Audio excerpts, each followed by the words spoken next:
Director Mueller, the President has repeatedly claimed that your report found there was no obstruction and that it completely and totally exonerated him. But that is not what your report said, is it? Correct. It is not what the report said. And now, reading from page 2 of volume 2 of your report that's on the screen, you wrote, quote, "If we had confidence after a thorough investigation of the facts that the President clearly did not commit obstruction of justice, we would so state. Based on the facts and the applicable legal standards, however, we are unable to reach that judgment," close quote. Now, does that say there was no obstruction? No.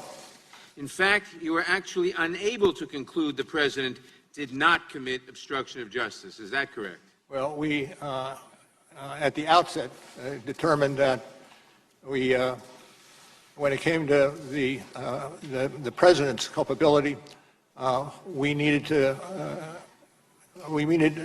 go forward only after taking into account the OLC opinion that indicated that a president, a sitting president, cannot be indicted. So the report did not conclude that he did not commit obstruction of justice. Is that correct? That is correct.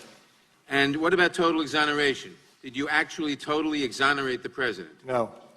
Now, in fact, your report expressly states that it does not exonerate the President. It does. And your investigation actually found, quote, multiple acts by the President that were capable of exerting undue influence over law enforcement investigations, including the Russian interference and obstruction investigations. Is that correct? Correct. So to recap what we've heard, we have heard today that the President ordered former White House counsel Don McGahn to fire you. The President ordered Don McGahn to then cover that up and create a false paper trail. And now we've heard the President ordered Corey Lewandowski to tell Jeff Sessions to limit your investigation so that you stop investigating the President. I believe a reasonable person looking at these facts could conclude that all three elements of the crime of obstruction of justice have been met. And I'd like to ask you, the reason, again, that you did not indict Donald Trump is because of OLC opinion stating that you cannot indict a sitting president, correct? That is correct. Director Mueller, you found evidence, as you lay out in your report, that the President wanted to fire you because you were investigating him for obstruction of justice. Isn't that correct? That's what it says in the report, yes. And I stand behind the report. You wrote that, quote, the President's efforts to influence the investigation were mostly unsuccessful, but that is largely because the persons who surrounded the President declined to carry out orders or accede to his requests. Is that right? That is accurate, and that is what we found. And you're basically referring to senior advisors who disobeyed the President's orders, like White House counsel Don McGahn, former Trump campaign manager Corey Lewandowski. Is that right? Well, we have not specified the persons mentioned. Well, in page 158, White House counsel Don McGahn, quote, did not tell the acting attorney general that the special counsel must be removed, but was instead prepared to resign over the President's orders. You also explained that an attempt to obstruct justice does not have to succeed to be a crime, right? True. Simply attempting to obstruct justice can be a crime, correct? Yes. Could you charge the President with a crime after he left office? Yes. You believe that you could charge the President of the United States with obstruction of justice after he left office? Yes. This is Special Counsel Robert Mueller's long-awaited testimony to Congress, and it was made necessary because in the aftermath of his report to Attorney General Bill Barr, Republicans, following the leadership of Trump, led a disinformation campaign to try and discredit Mueller's findings. And no lie was more often repeated than no collusion, no obstruction, and complete exoneration. But Mueller's written report not only did not include such findings, it specifically said the opposite, stating that it, quote, does not exonerate him, which is why, right off the bat, the single most important piece of information to come out of this hearing was Robert Mueller stating outright that his report did not absolve him of obstruction of justice, nor did it completely exonerate him. And it's a shame that a simple reiteration of something we already knew should be so important and so newsworthy, but that is a testament to just how pervasive Republican misinformation has become. That despite Robert Mueller writing in his report in black and white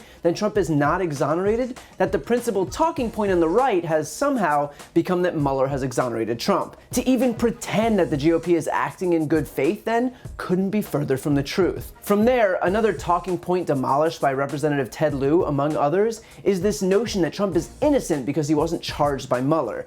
But as you clearly heard, the one and only reason that Trump wasn't charged was because that was never an option. I'd like to ask you, the reason again that you did not indict Donald Trump is because of OLC opinion stating that you cannot indict a sitting president, correct? That is correct. Under DOJ guidance, per the OLC opinion, a sitting president cannot be indicted. So for Republicans or Trump himself to suggest that he's innocent because he wasn't indicted when indictment was never even an option is staggeringly misleading. That the GOP would even suggest this as a realistic justification goes to show just how gullible and uninformed they believe their supporters to be, how much disdain they have for their own followers. Another important point brought forward by Representative Dutch is that Trump moved to fire Mueller because he was investigating him for obstruction of justice, which Mueller confirmed. The president wanted to fire you because you were investigating him for obstruction of justice. Isn't that correct? That's what it says in the report, yes. And that, right there, is obstructing justice. Because even though Robert Mueller might not have been fired, it was only because Don McGahn refused to do so. Trump, however, made the effort to do so when he gave McGahn the order, which is known as endeavoring to obstruct. This is not only also a crime, but was included in Richard Nixon's articles of impeachment. So Republicans can point to the fact that Mueller was able to complete his investigation without being fired, but the second he instructed his staff to carry out an order that is tantamount to obstruction of justice, he implicated himself in what Robert Mueller admits is obstruction of justice. Simply attempting